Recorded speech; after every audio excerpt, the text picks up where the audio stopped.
Good afternoon. This is a CBS News special report. I'm Bianna Golodryga reporting from CBS News headquarters in New York. The eye wall of powerful Hurricane Michael is coming ashore in the Florida Panhandle at the hour between Vincent Island and Panama City. It is a Category 4 storm with maximum sustained winds of 150 miles an hour.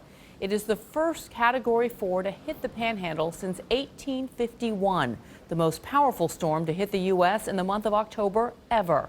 And it has already knocked out power to more than 150,000 homes and businesses. We have a team of correspondents in the hurricane zone. Jeff Glor is heading up our coverage from Panama City. Jeff, the winds have really picked up since we saw you earlier this morning.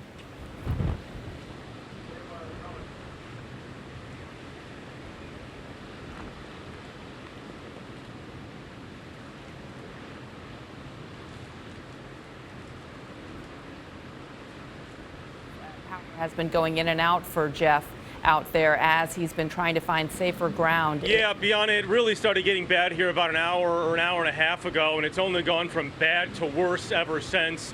We have now lost power here and lights. They flickered on for a couple hours here until going out entirely, so we're on generator power now entirely.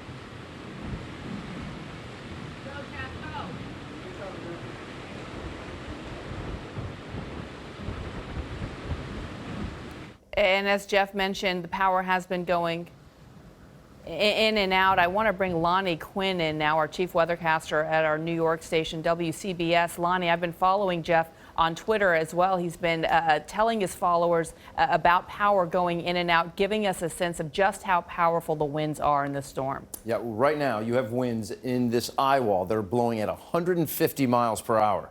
This storm has defied everyone in terms of how strong it has gotten. 150 mile per hour winds, Bianna, that is 7 miles shy of being a Cat 5. There have only been 4 Cat 5s in history that have ever made landfall in the United States. And right now we have a Cat 4, a super strong Cat 4 right on top. Okay, now you see that this green center that you see right here, this is your eye of the storm.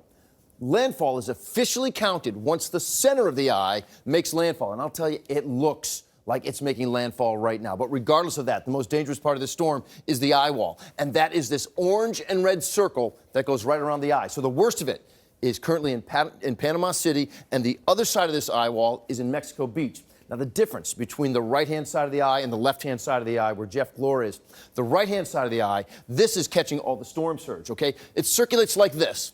So on this side of the eye, all of that water is being pushed on shore. Massive flooding is going to take place. On the opposite side of the eye wall, okay, around Panama City, going over towards Laguna Beach, that wind is circulating from the land out into the ocean. So it's actually pushing the water away. There's a little bit of a wobble right now with this system, but if you take a look at our warnings and the watches all around the area, I mean, you've got an extreme wind warning. Okay, you're talking winds that are over 100 miles per hour, anywhere from Panama City over to East Point through Port St. Joe as well. Again, tough to kind of put this into perspective for people because this has never happened in this section of our country. It's happening right now. Landfall is imminent if it hasn't already happened already. I have a feeling it may have already happened, but again, the National Hurricane Center has got to go through that data to determine when the center of the eye actually touches the shore. But something tells me it is happening right now. And Lonnie, it's important that you mention how historic the magnitude of this storm is. So many in Florida, unfortunately, are used to hurricanes. Many of them did not heed warning, said we're going to ride this one out. How much danger are those folks in right now? And is there anything they can do to get out of that zone? No, right now you don't try to hit the road. You don't try to get out of your house. You hunker down. Okay, you say get in the lowest room possible. Well, prior to coming here to New York City and working for CBS, I was working in Miami and covering hurricanes. We don't have basements in our homes in Florida. You don't dig into the soil that way. If there is a basement in the house, it's a rarity. But you get to the safest room you can. That's an interior room. So you get away from your windows and you get into a bathroom. And my family actually went through Hurricane Andrew when it came through South Florida, and they were all in a tub with a mattress on top of them as the house was sort of destroyed around them. When they came out of that bathtub and they picked up the mattress, they literally were outside. That is the strength of a storm like this. Now, granted, Andrew was a Cat 5, this is a Cat 4, but this is a dangerous, dangerous storm, Bianna. Yeah, and you're talking about 150 miles per hour winds. This is a deadly storm, to say the least. I want to go back out to Jeff Glor. Hopefully we have his satellite back up. Jeff, I'm not sure if you can hear me, but we can see visually behind you how powerful this storm is. Yeah, it's a gray wall of anger that surrounds us on all sides here, Bianna. It has gotten very bad at this point. We have now moved to a safer location. We were along the water for a time this morning. We're slightly inland, though still in Panama City Beach. I did talk to we're getting another big gust coming through here right now. I did talk to the manager here for Panama City Beach a short time ago. He estimated that only about 50% of residents actually left the area. He said that Floridians, in his words, can get complacent with storms because they've seen so many before, but they haven't seen many just like this one. At this point, officials here have stopped responding to emergency calls. I think emergency workers always want to get out and help someone if they can. They also don't want to put themselves in danger, so you're not seeing them respond at this hour. In terms of our location, it did get very bad. The winds really started to pick up about an hour and a half ago. As I mentioned, the lights had been flickering on and off, which is typical in a hurricane like this, and then we lost power for good a little more than a half an hour ago, and it hasn't come back on, so we're on generator power at this point.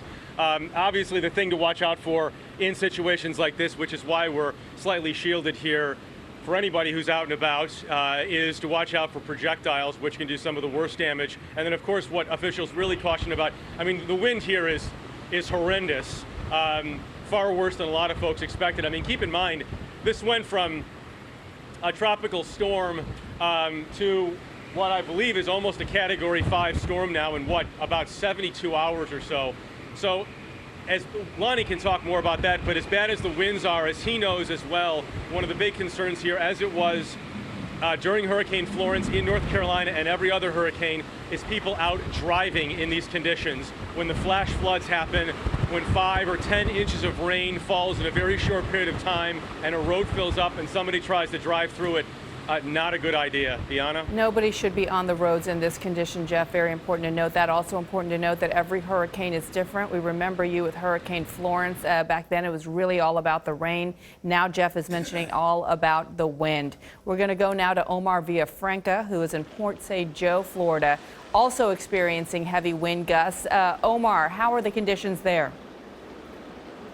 They are not good at all, Bianna. Matter of fact, just in the last half hour, we've seen some pretty stout gusts around here. Another thing we're seeing, pieces of buildings are starting to fly off. We're kind of guarded right here from a hotel, but we're trying to make sure that we're not going to be in the path of any projectiles. We've seen a few trees snap in half and fall down. This whole area here in Gulf County is without power. Storm surge obviously is a big deal. That's the big killer in hurricanes. And just in a matter of minutes, we saw a few inches turn to more than 1.5 feet. So that storm surge is coming. And on some of the beaches here in Port St. Joe, they had a very shallow beach, not a bunch of buffer area. So as soon as Michael was coming closer and closer, the beaches were absolutely swallowed up.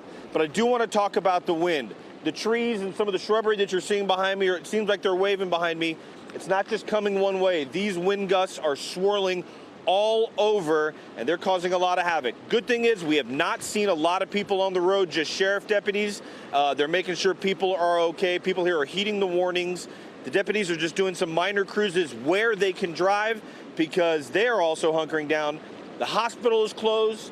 The ambulances are farther inland. And a matter of fact, one of the county commissioners here in Gulf County told me that if you have a medical emergency now, they're not going to be able to get to you until after the hurricane passes. We're going to continue to monitor what is going on here, and we'll let you know what happens. Bianna? Please be safe while you do that, Omar. Those trees swaying behind you make a lot of us here watching you very nervous. We also want to bring our viewers some breaking news that the storm has officially made landfall. The center of the eye has hit shore. It is officially now hitting the coast of Florida. Hurricane Michael, as we said, this is a historic hurricane, wind speeds of 150 miles per hour. We know the president has been briefed by his Homeland Security Secretary as well. He may be visiting the area early next week. He said he doesn't want to get in the way of any of the search and recovery there as people are hunkering down.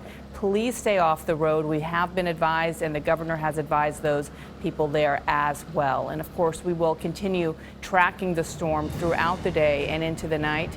There will be much more on your local news on this CBS station and our 24-hour streaming news service, CBSN.